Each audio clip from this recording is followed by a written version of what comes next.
Let's play a word association game. When I say eugenics, what comes to mind? What does it mean? Is the opposition to critical race theory a eugenics construct? Is eugenics alive and well and still impacting our culture?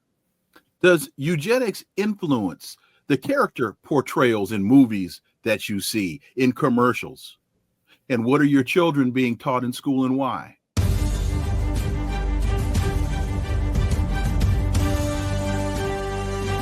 Connecting the Dots with Dr. Wilmer Leon, where the analysis of politics, culture, and history converge.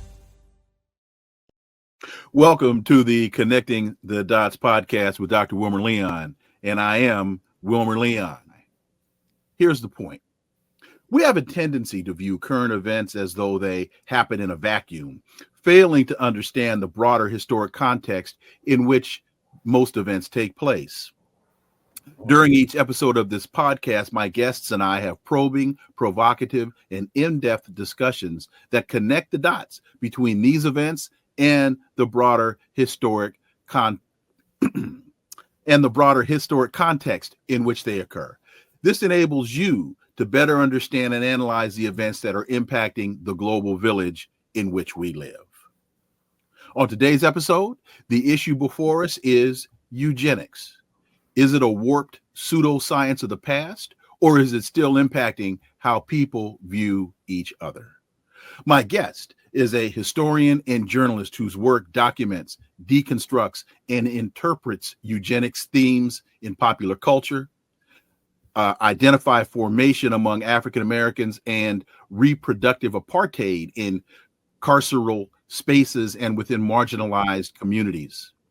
She's the author of In Search of Purity, Popular Eugenics and Racial Uplift Among New Negroes, 1915 to 1935, and Pop U, Popular Eugenics in Television and Film.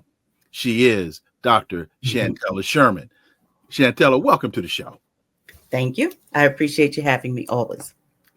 Before we get to your work as a researcher and historian, let's talk about your work as a researcher, historian, and journalist.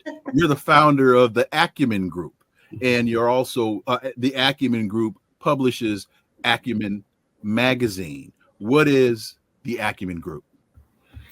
The Acumen Group is basically an institution where we're training, it's a nonprofit, where we're training folks to deconstruct the things around them, specifically related to eugenics, but also related to race, to the world around them, how we construct identities, not only racially, but within our families, within our nation, and how we view and observe the world around us.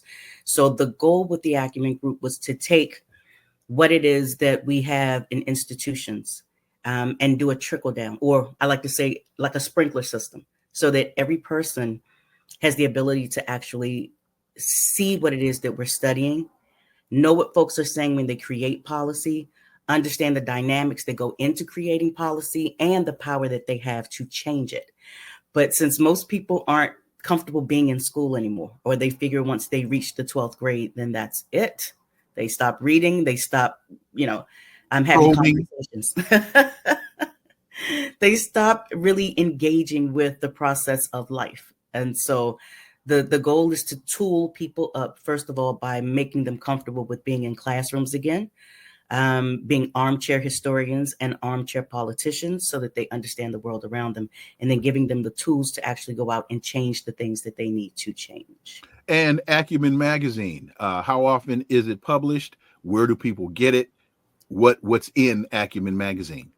Acumen Magazine came about because we have students, a lot of students who, once they got the information, they were on fire. They really wanted to be able to tell this information and represent it and reproduce it. And so we created the magazine as a quarterly. It is student-led, it is student-produced, with me at the helm doing much of the graphic design and the editing. But it is students from around the globe at this point that showcase their research. It is dialed down in a way that it's journal quality, but in a rather popular and inviting way of reading it. So it's more like a magazine, even though it feeds like a journal. one of the things that has stood out to me as you and I talk about all the work that you're doing, all the research that you're doing, all the presentations, it seems as though, and if I'm wrong, please correct me, it seems as though there's a lot more interest in your work abroad, as in Europe, than there is here in the United States. Yes, it's the quick answer. Yeah, I think that there's a real passion across the globe, but specifically in these European spaces, because even though eugenics took off here in America, and I think it was the perfect laboratory for this pseudoscience, it in fact originated in Europe. And so the concept of how to create better people, the concept of how to nation build, it comes from them as part of the colonial mainframe. And so it's that colonizing empire with its tentacles. But how do you manage people that you consider to be less than, to be inferior, to be the world's workers, to be low on the totem pole? How do you manage them? And so Europeans are still looking at this in other ways. They never stopped the eugenic mainframe. They never stopped the cogs and the wheels from spinning.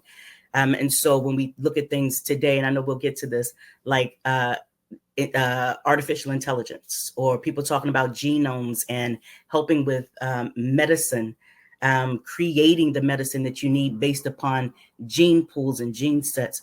These are all tentacles and legs of the original eugenics movement. And so if we don't understand what that is, and the folks in Europe understand it.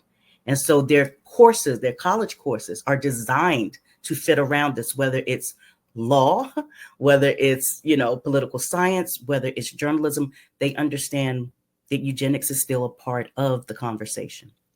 So for instance, Francis Galton, who's considered to be the father of eugenics, his original laboratory, the Eugenics Records Lab, those societies are still very much in existence under different names.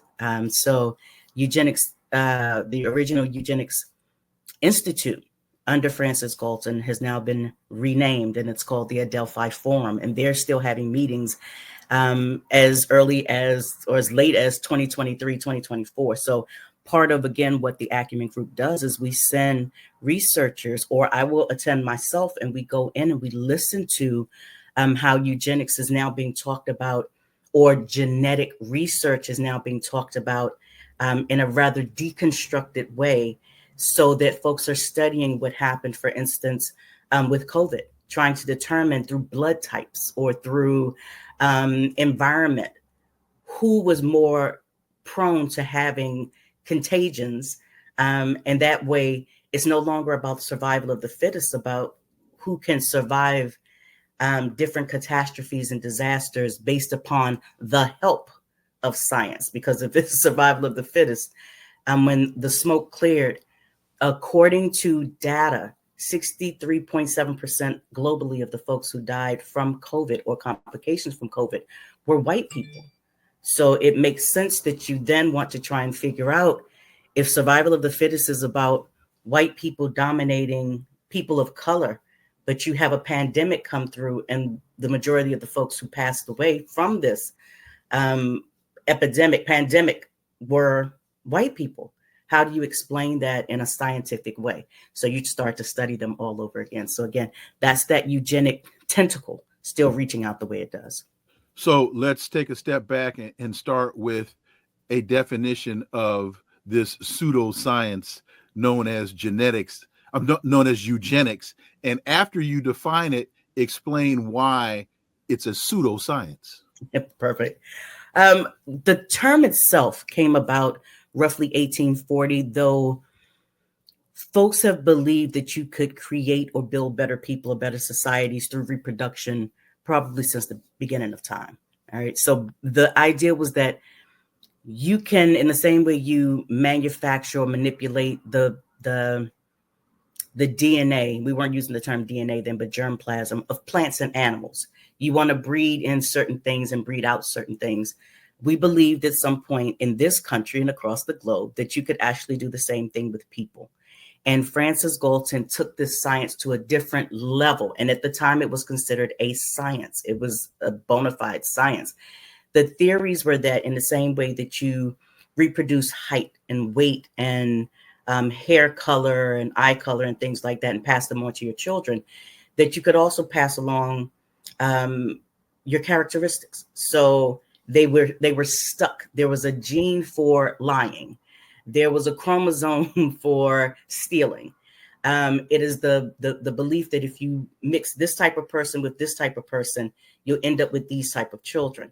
And the belief eugenically was that these genes sat for generation after generation after generation. So if you had a great-great-grandfather who was a criminal, that criminality was in your genes, in the genes of your children, and that it was just one thing that would potentially push it on out, or in other instances, it just manifested itself.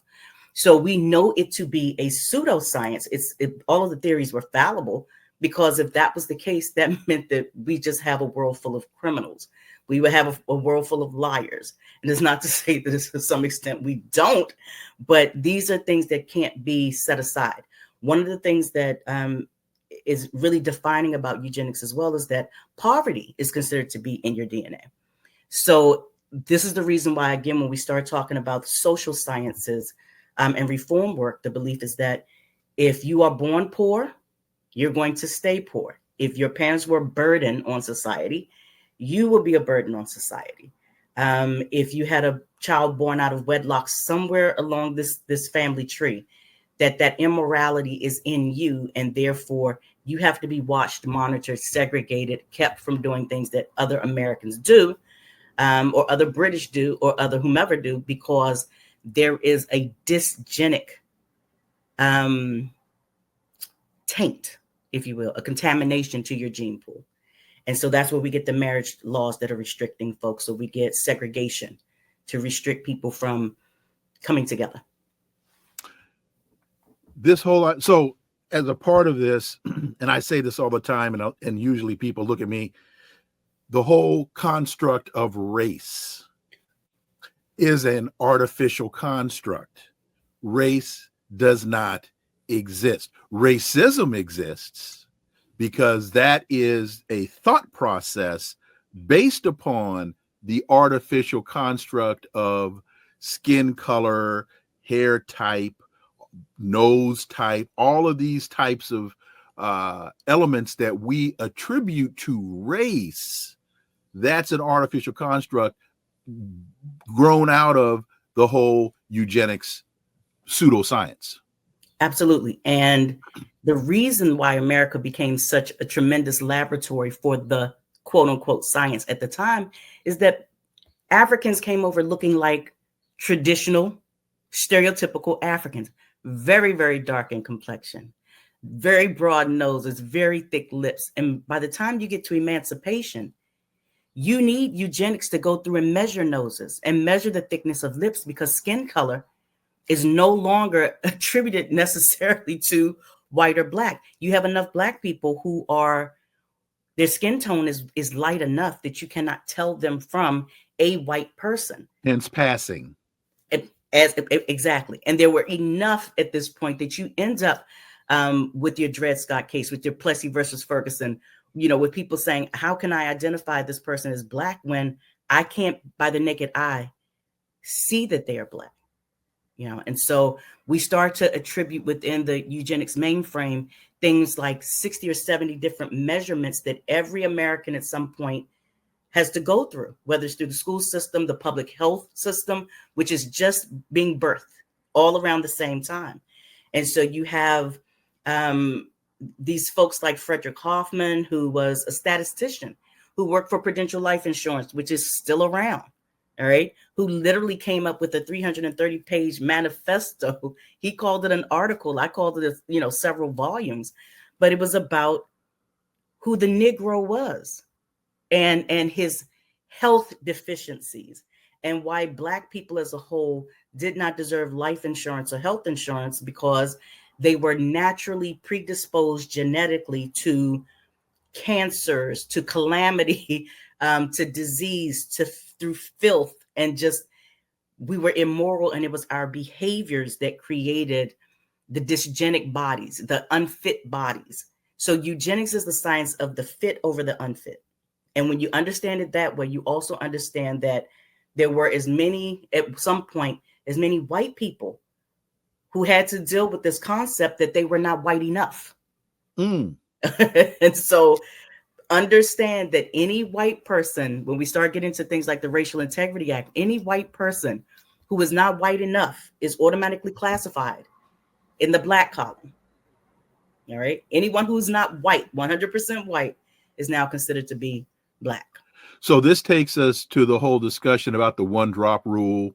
And if there's one drop of black blood in your body, you are black. And in the South, particularly, I want to say Louisiana, but it might have been other places, you had designations such as quadroon, which meant you were 1/4 black. Octoroon, you were 1/8 black. That's where a lot of these designations came from. And I think it's important, for people to understand that if you're trying to construct a society that has in it a racial hierarchy, that white people are at the top of the pecking order and black people are at the bottom of the pecking order, that white people are the dominant, black people are the servant, then if you're trying to construct and maintain this type of social order, or what you and I would call disorder, then you need this type of pseudoscience as the mechanism of proving or validating these warped racist theories. Absolutely. And within that same mainframe, Wilmer, also understand that because you have so many people who at this time could be classified as mixed race, I could be classified as mixed race at this point based on the fact that I'm not dark enough. All right. But then there were qualifiers that were put into place according to skin tone, even within darkness. So I think that you see the film Cast. It touches on eugenics so briefly that I went, ugh, but that wasn't their purpose. All right. That's okay. But the reality is you also had these qualifiers attached to different skin tones.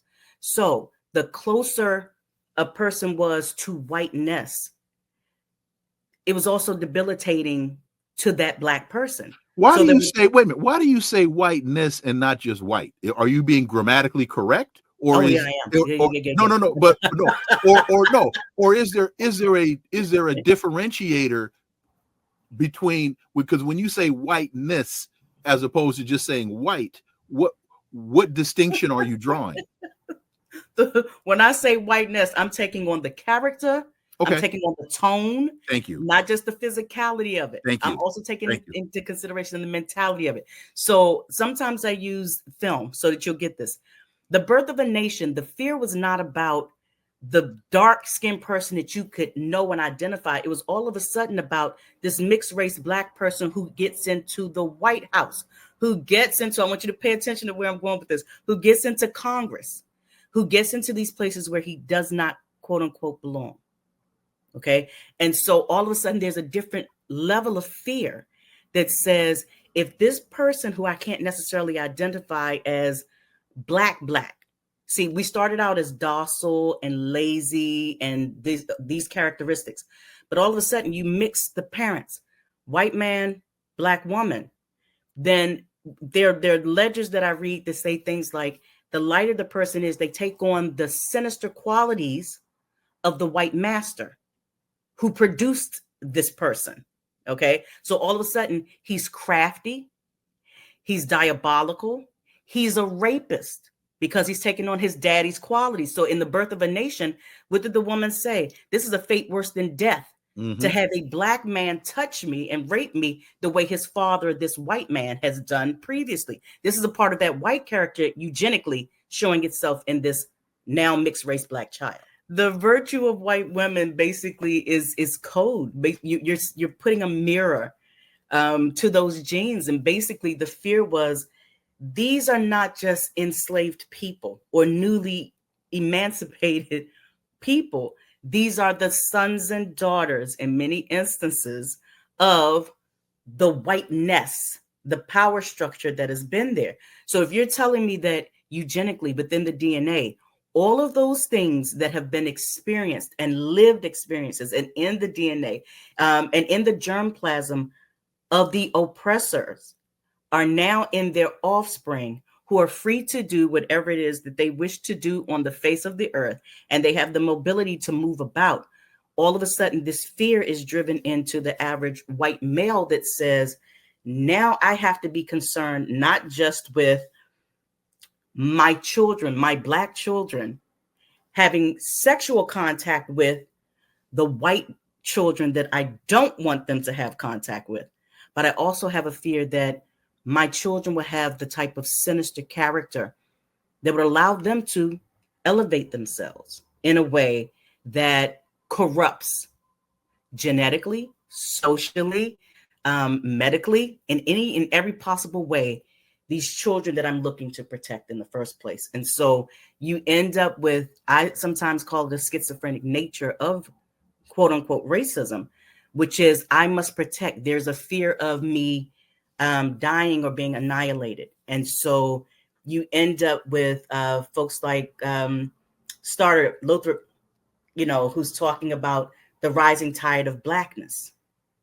You're talking about fear of losing genetic power. But if this is survival of the fittest and you are superior, there's nothing in my Black genes that could possibly contaminate you. That's just not possible. So it's not logical. It's not scientific in any way, but it has become the social and medical mainframe for what we do under racism.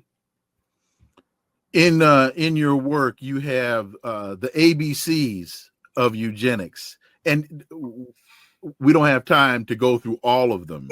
But so folks, go to the Acumen Group .org.com. Yep. .org. Go to the Acumen Group and .org, and you can. But so for example, you have the American Breeders Association, the first national membership-based organization promoting eugenics. Talk about just quickly the American Breeders Association and breeding out and cultural lag, these kinds of constructs and ideas that this whole thing was built around. Well, I mean, the American Breeders Association, it was about breeding cattle. It was about breeding animals, farm animals. But the belief was, again, if I can breed out certain things in my animals, why can't I breed them out of my children or the community around me? And so the American Breeders Association understand that they were the first informal university, I would say, because most people were farmers. We were in an agrarian society. Everyone was still building and growing. And so what comes out of that are your beauty contests. So when you had your state fair, you would have the American Breeders Association sponsoring it. And they would have the section for the fattest calf and the biggest cow and the nicest squash and the best tasting cherry pie. And then on the other end, they would have the baby contest, the fitter families contest. And the idea was if you're going to have this much control over everything else in your environment, why wouldn't you also have that same level of control over your household and over the people around you? And also it sets up this thing where we do this all the time without thinking about it. You can go down the street and look at a person and judge them based on how they look. And I'm not saying, oh, his shoes are run over. You look at the face and you say, oh, his eyes are too close together. There's something wrong with that brother. Or look at the slope on his head. Or his lips are just way too big. Or look, we do this unconsciously. We don't think about it. But these are all those eugenic theories and thoughts that were brought down to a playground level, if you will. And we went through this thing called the ugly laws, where anything that didn't satisfy our eyes, we could then conscript to being unfit. And so people who wore glasses, people who weren't wearing braces at this point. So if your teeth were not quite the way they could be, if your ears were bigger than than folks thought they should be, you were nicknamed, you were bullied, you were pushed aside. Usually your teachers or a nurse or doctor would say there was something wrong with you when really there wasn't. And you were then segregated from the rest of the children because you were an eyesore. that takes me to, in your ABCs, there's language that, and I'm glad you put it at the playground level, because there's language that that became adopted into our dialogue, and that had to do with, I think the word is infirmment, putting people in institutions, institutionalizing people. So words such as feeble-minded, words such as retarded. There were classifications that were associated or ascribed to people. And again, a lot of that language has become common parlance, but there was eugenic constructs tied to this language. Eugenics birthed that language. And I'll keep saying, it did not exist in that way beforehand. You may have said this person was a little slow, or, we're going to put the dunce cap on them, that type of thing. But you still saw that there was value in the person. You wouldn't segregate them from the rest of society or from the village or from the town. This was just the person who was a little slow. They still, for the most part, went to the same school. When eugenics enters into the frame, though, what it says is that if other children see this, they will believe that this is normal. And we need to determine not what is natural, but what is normal, what we will and what we will not accept. And so you get terms like moron, idiot, imbecile. And within those, high-grade imbecile, low-grade imbecile, medium-grade imbecile. And each one of these was based upon IQ. And so you have early IQ tests. At the time, there was the Terman test. You had the Goddard test. You had different social scientists and psychiatrists who were coming in and basically saying, if I give this child this test, it shows that they have the aptitude of a 2 to 3 year old. If they're in that range, then we're going to say that they're a moron. If they have an aptitude of 4 to a 5 year old, we're going to say they're an idiot. And you keep going up this way. The problem is not everyone's going to school. Not everyone is in the same region. So as of 20... agrarian cultures did not see the need for advanced mathematics and science and reading. You don't need that to bale hay. You don't need that to chop cotton. Wilmer, when I do the research, I find that organizations like the 4-H Club was originally a eugenic organization. All right. Wow, hey, really? You didn't. Wow, did not know that. The goal was to keep all of the people who were migrating. See, Black people weren't the only ones migrating from the South. Because this became an economic imperative. You also had white people migrating from the Midwest into these other areas. But when they did, they quote unquote lost the character of the Midwest. And they started doing things. They started doing way too much drinking, way too much partying. The girls, quote unquote, went wild. They lost their biblical way. They lost their American way. And so the goal was to give them something that would make them stay in the Midwest. They would make them shun all of the other stuff that's out there. So you started saying the folks out there are unfit. And you are fit and you live from the land. And so the goal was to make sure you had 4-H folks who understood you are America. And so when we look at the IQ test and your SATs and your ACTs today, all of these eugenic tests were originally designed for the Midwest. And that's why folks outside of the Midwest do the worst on the tests. Because no, wait a minute. I didn't know. I've taken the LSAT. I've taken the MK. I've taken a lot of these tests. I did not realize that there was a geographic basis or higher. That I did not know people from the Midwest do better. Why do people from Iowa do better on the exam than people from California? Easily, because the person who designed the test was in Iowa, creating it with the folks in Iowa so that they set the rubric. This is his name is escaped. VP Franklin, the historian who did this great piece about the test is designed for the dog. He said a cat and a dog kept tapping each other and whatever. The dog wouldn't move. The cat is popping him in the head and running around. The dog is just sitting there. And it's like, someone would say that dog is lazy. No, the test is designed for the dog. The cat is the one with the problem. But you focused on the dog ignoring him. The cat is the one over here losing his mind. The goal is to change how you frame things. How are you looking at things? And so, again, Wilmer, you have to take a step back from Mm-hmm. everything that you're looking at and just kind of deconstruct it and pull it back up. As a Black man, if you go somewhere and you're defending your wife, they say, oh, he's brave. Okay, da da da da da. Depending on where you are. If you're a Black man in the Midwest and you're defending your wife, I don't care from what. It becomes, if it's a squirrel that runs out across her, then he's an animal abuser. Okay, it's all in. He's a squirrel hater. Right, he's a squirrel hater. Get him. It's all in the examination. Masculinity and manhood are defined by patriotism, Americanism, fighting, the rugged cowboy. It's all of that. When you see a Black man stand up, he goes to save the day. They say, "Why is he looking like that? Why is he so aggressive? Why is he so aggressive? He could have shot one bullet instead of 20."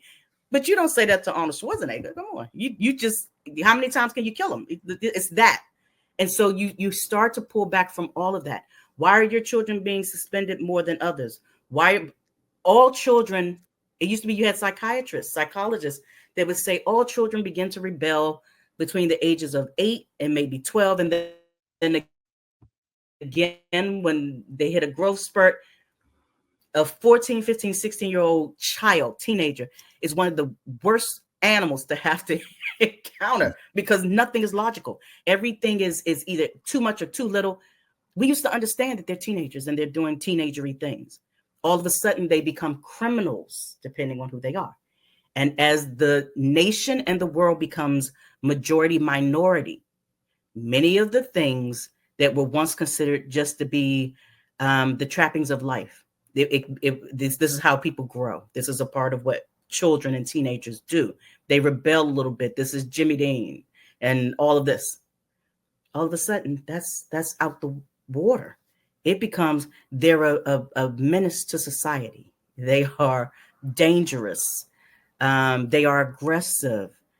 They're taking the funds of the nation. It's a waste because the people are a waste. So let's go to because you mentioned Jimmy Dean. I think Rebel Without a Cause was the film. And I remember when my son was in high school, I had to say to him more than once, look, you can't do what your white friends do. You can't get away with the same things they're going to get away with. The police will come and take them home. They will come and take you away. So you need to be sure that you can't fall for that okie doke and the banana in the tailpipe trick.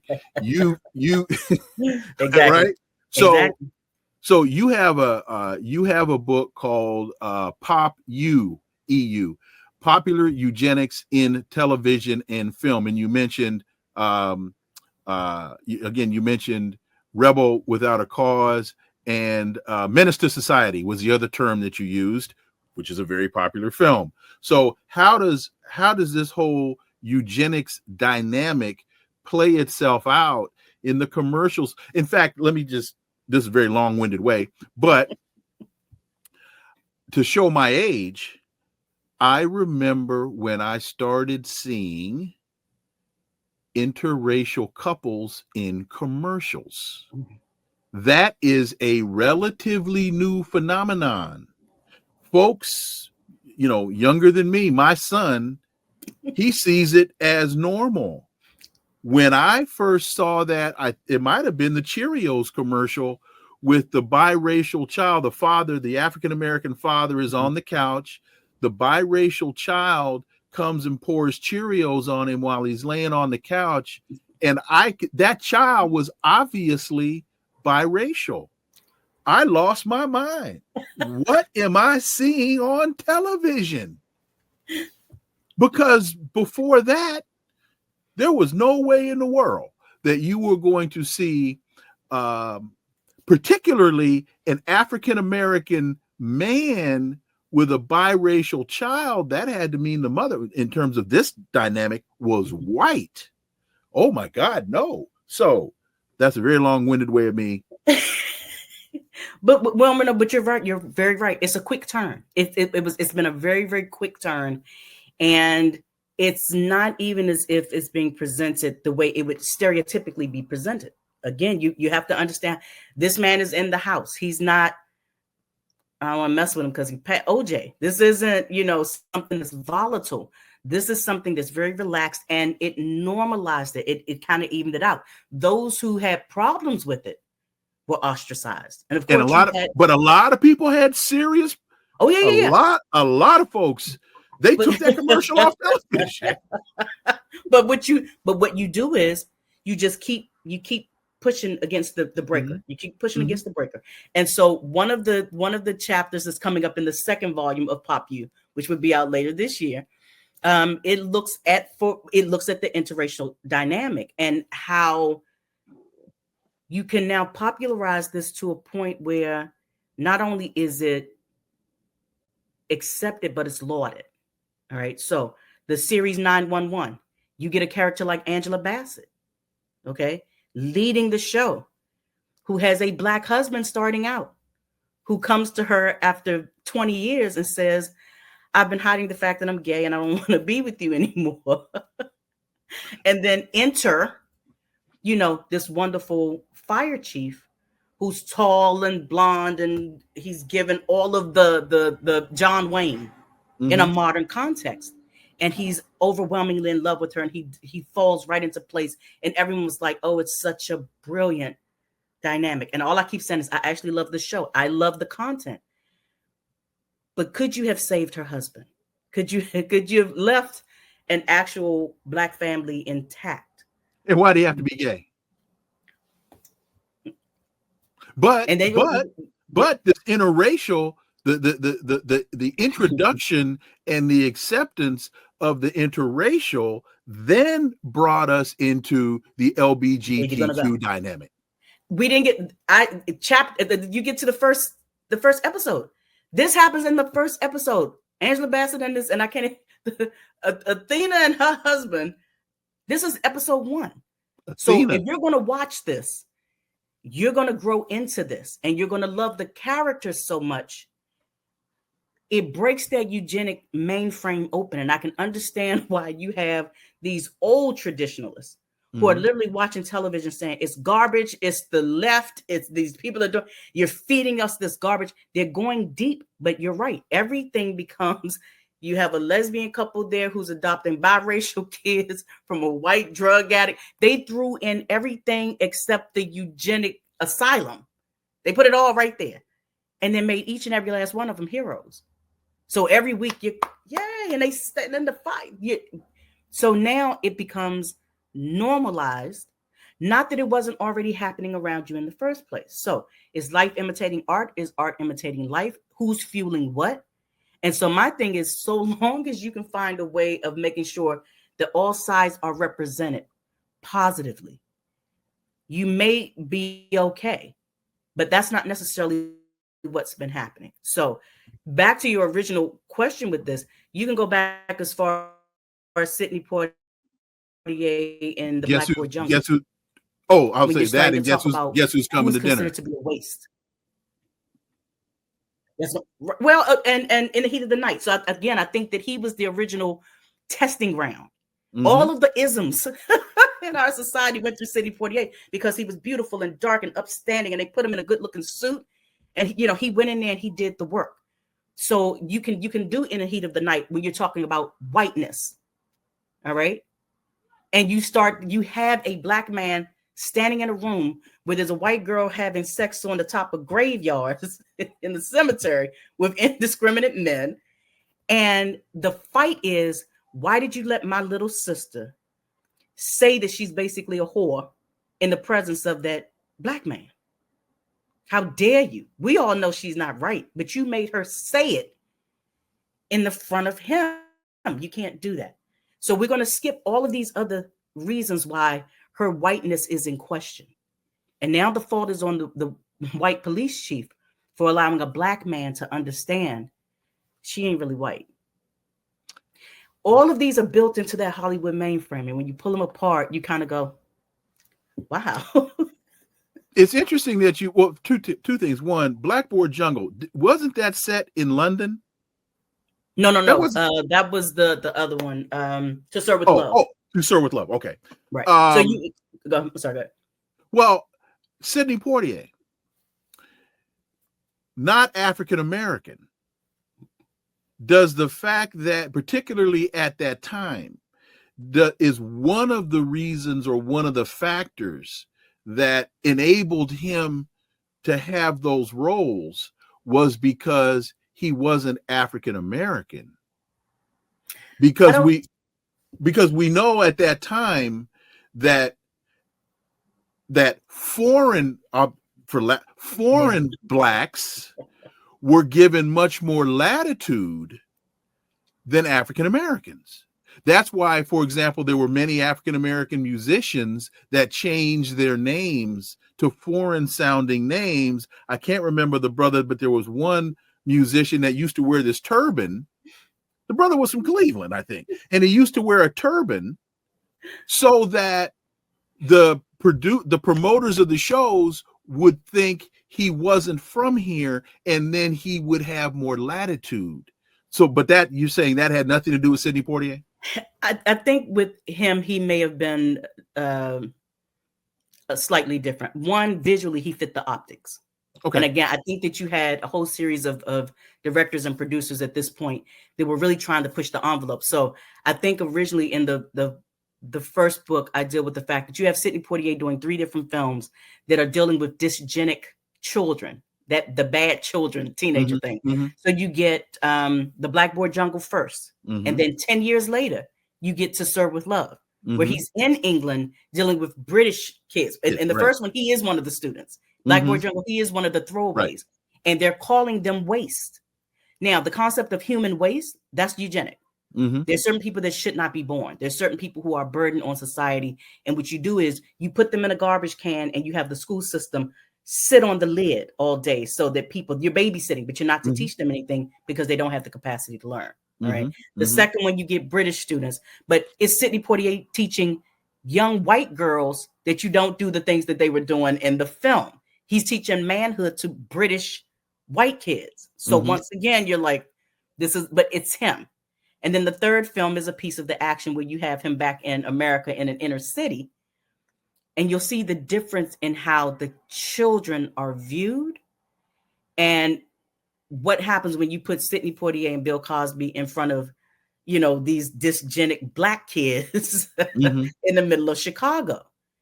How do you place them at that point? And so all of these things optically, what are you saying? Where are you trying to go with this? And so what are you saying about these kids? Are they still throwaways?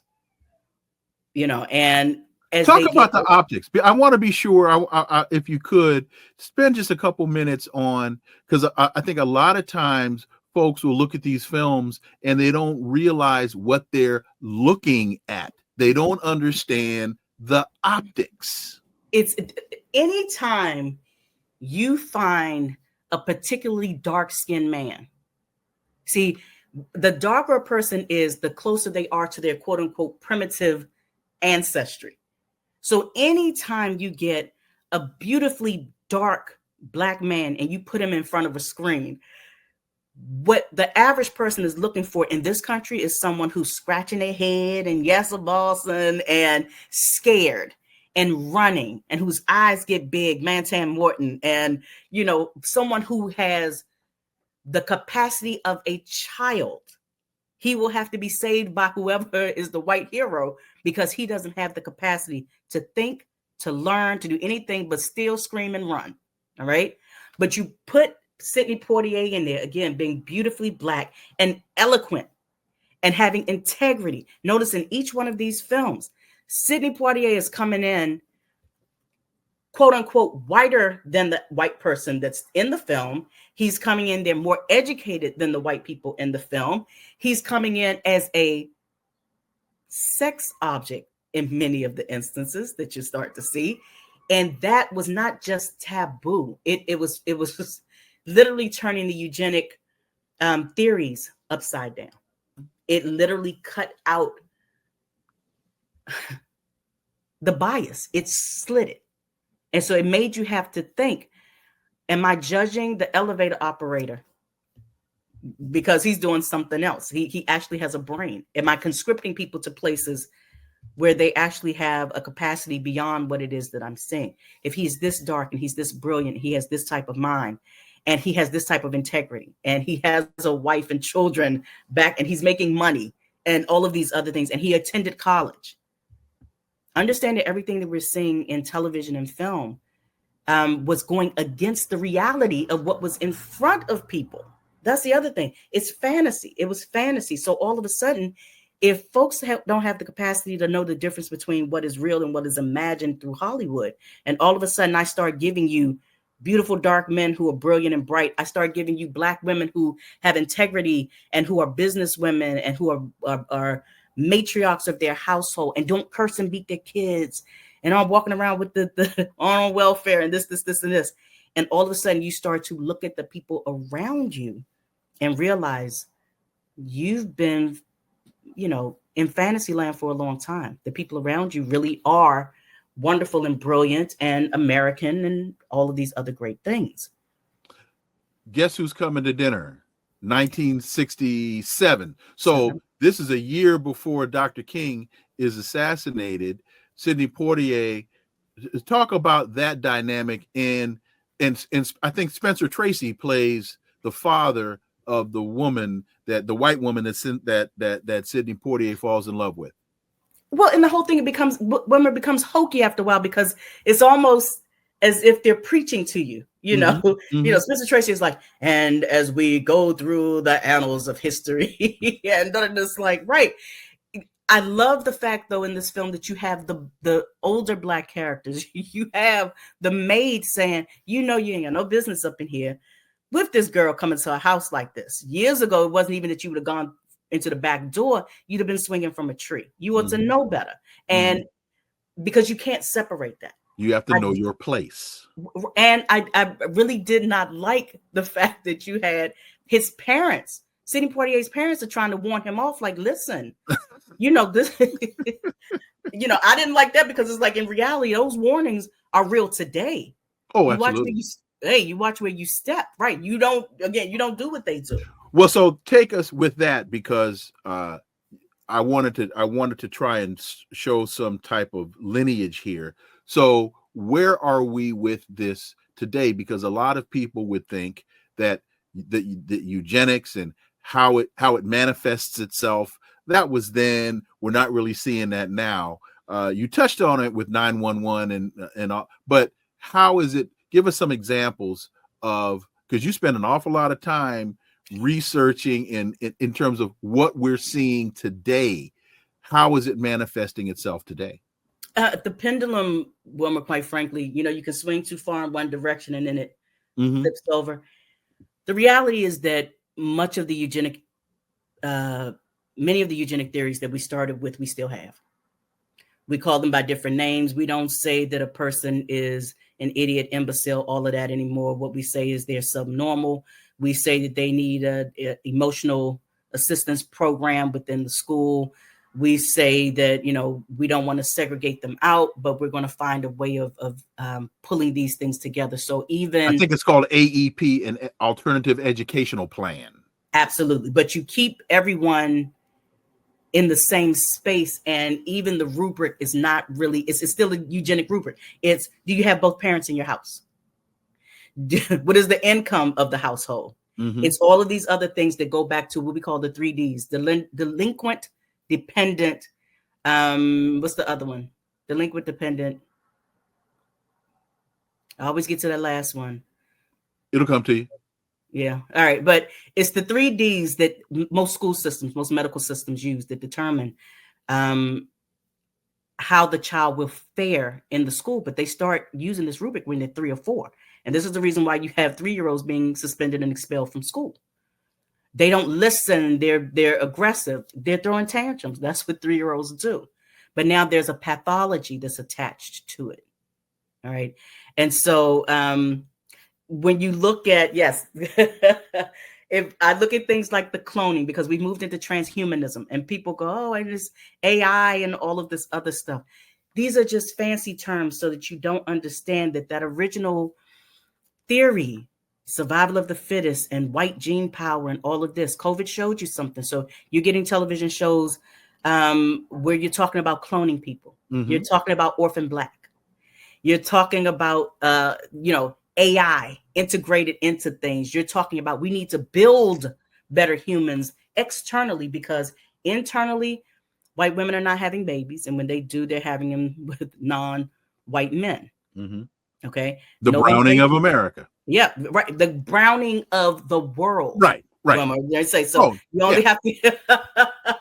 There's a reason why they're calling London Londonistan now, because everybody, these aren't immigrants coming in. These are births in the nation.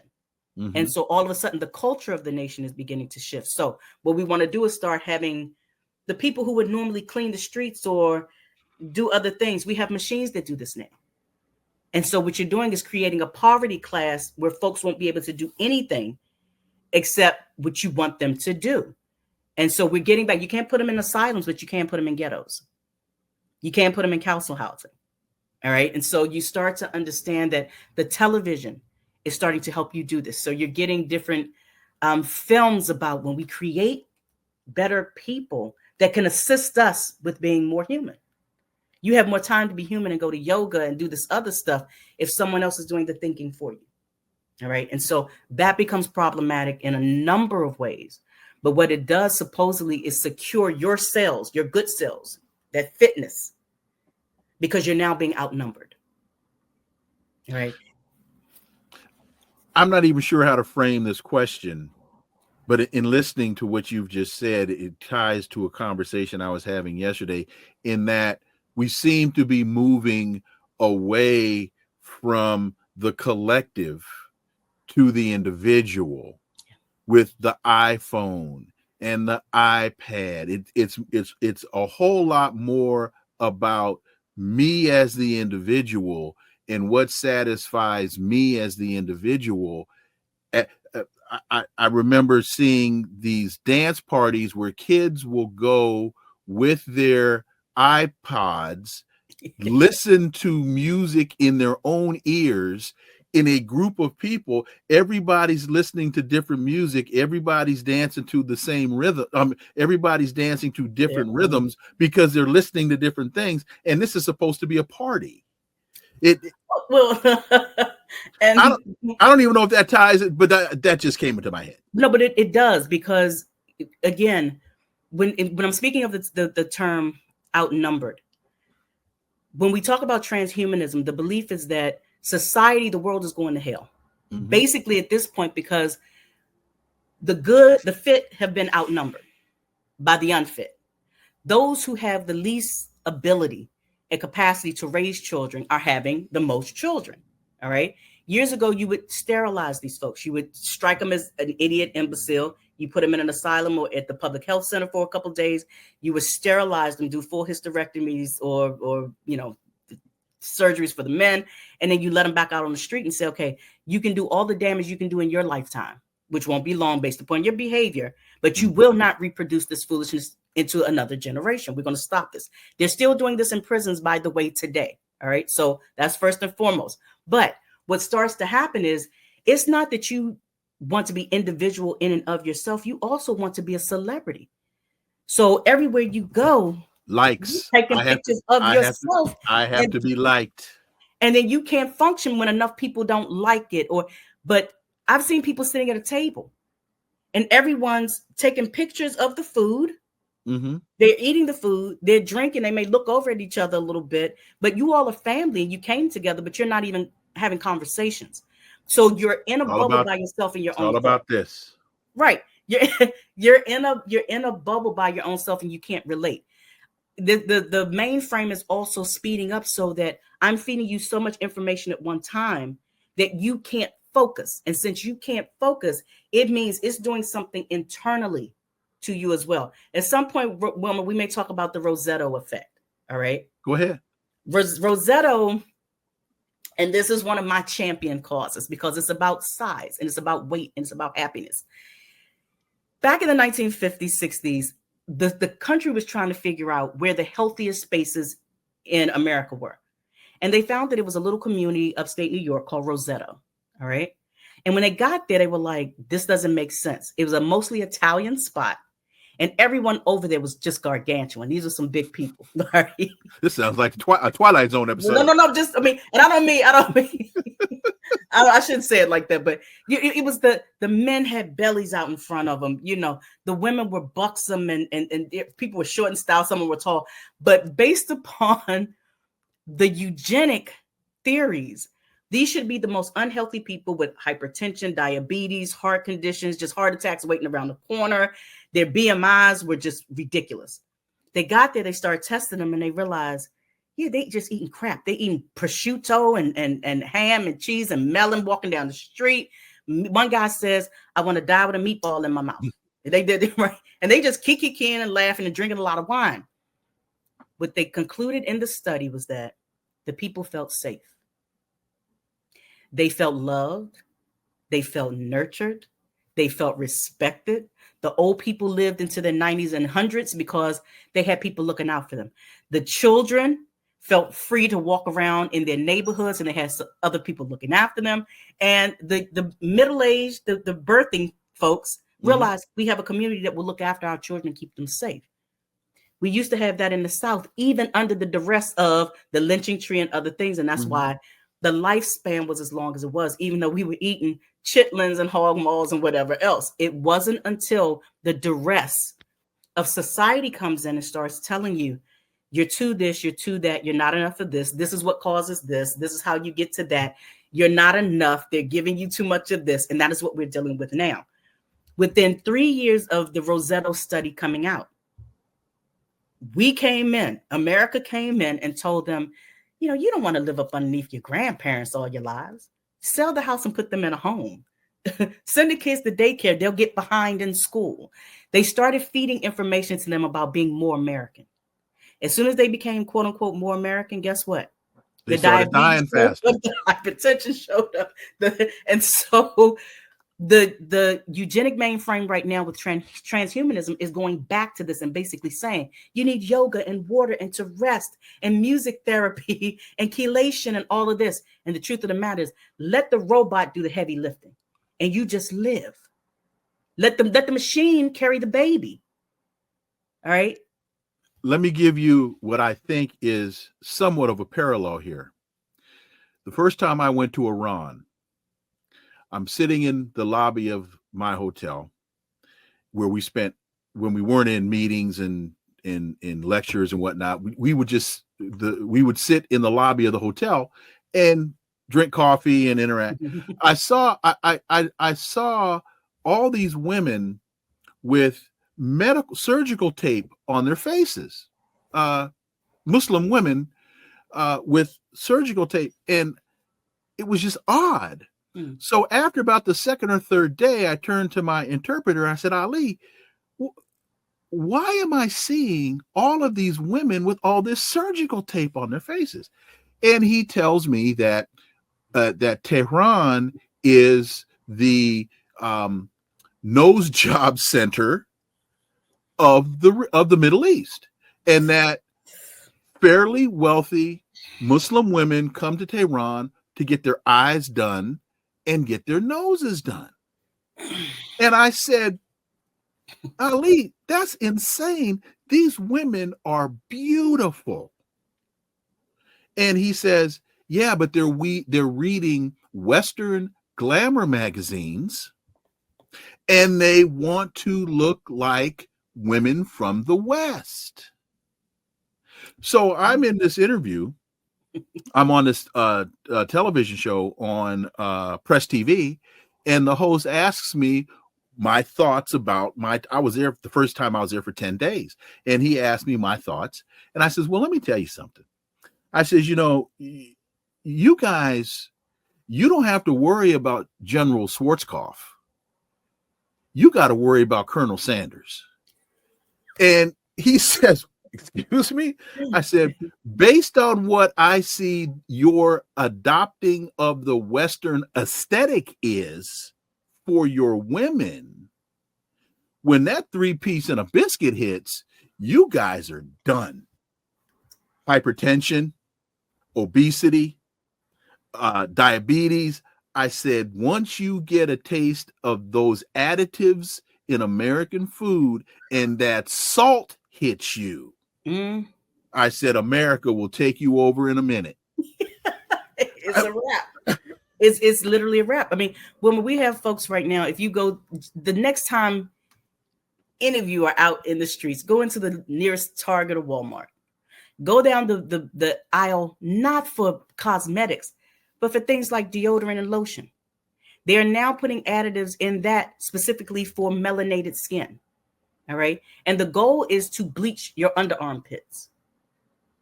The goal is to lighten your skin as you're putting on your lotion. So it's not listed as quote unquote, a skin bleacher. But the combination and compounds that you would actually lighten your skin with are now in soaps, deodorant, lotions, anything that you can think of.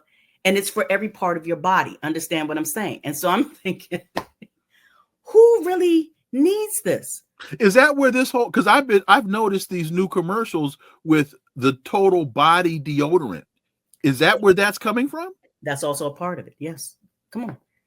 You've had baking soda since you've had life. So just come on. Say that again. You've had what? Baking soda. Oh, right. Everybody said if you were worried about sweat, I mean, come on, sweat and odor. We know how to deal with this. Again, country folks, right. You've been Virginia and lower, you got it. So the fact that you're now creating through Suave and Dove and, a Shea Moisture and every brand now has something and they call it melanated. They're letting you know this is for people who are brown, who don't want to be brown anymore. All right. This is for folks who don't want to appear unfit. All right. They are now girdles for your feet. They're now, you want a smaller size foot? We got some tape and stuff that we can wrap your feet in so that you get a smaller size shoe. It's bizarro, but fit over unfit. The Acumen Group is we could talk. You and I, we go through this for hours.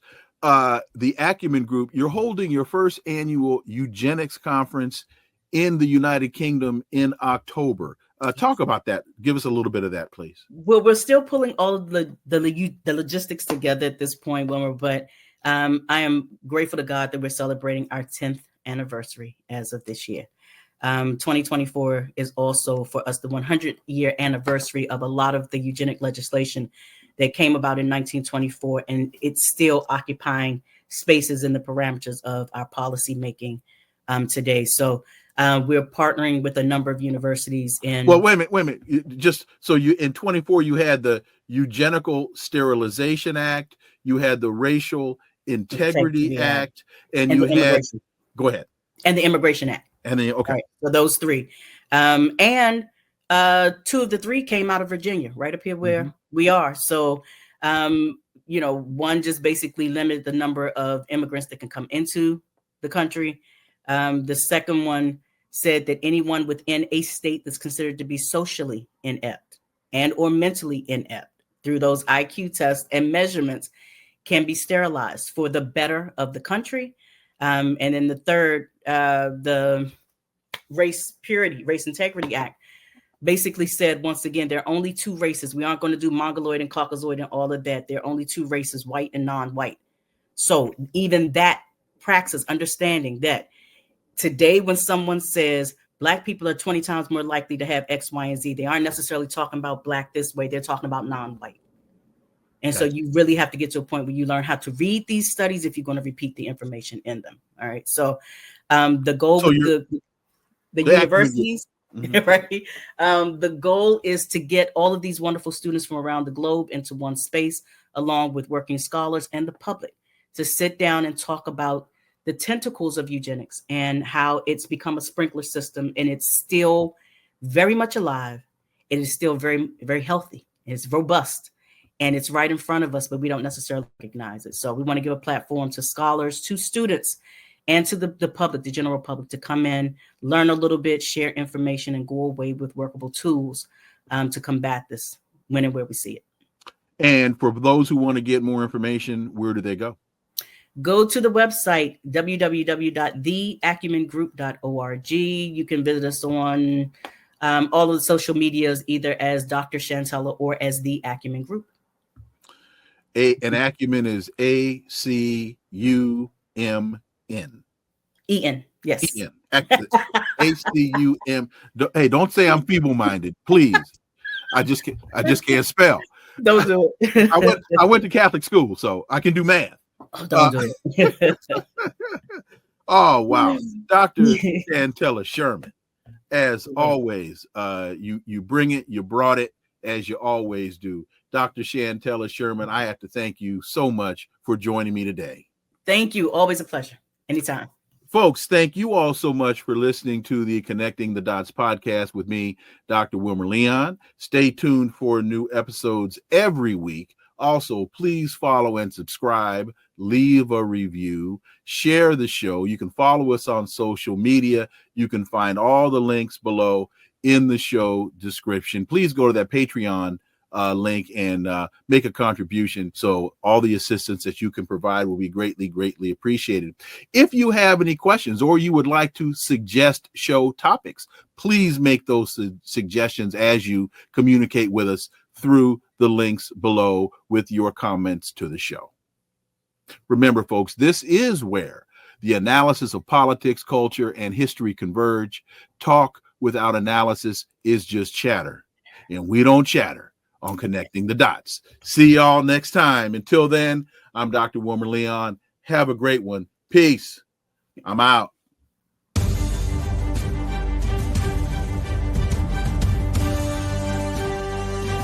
Connecting the Dots with Dr. Wilmer Leon, where the analysis of politics, culture, and history converge.